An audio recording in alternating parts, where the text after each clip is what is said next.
Hello friends, in today's video we're going to be changing the tailgate light bulb on this Mazda CX5.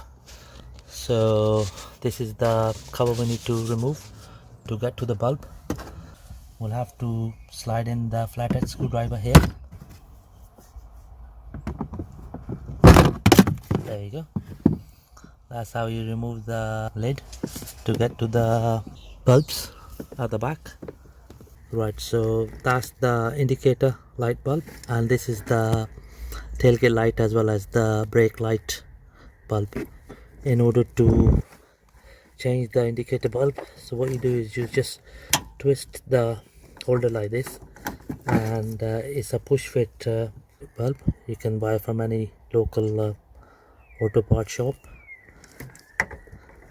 Just gonna place it back. So that's the tail light bulb. Twist it anti-clockwise. Again, it's a push fit double filament. Okay, so that's the brake light bulb as well as the tailgate light bulb. Just gonna put it back where I pulled it from. Just twist it clockwise, and that's that in place. Okay, simple forward procedure to change the bulbs. I didn't change the bulbs on this car because this is just a demonstration. The bulbs are fine, they're working fine on this car.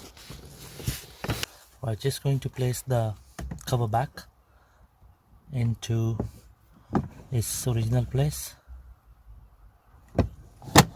That's how it fits in. Simple forward procedure to change the tailgate light indicator bulb as well as the tailgate brake light and the tailgate standard light bulb. Thank you very much for watching the video.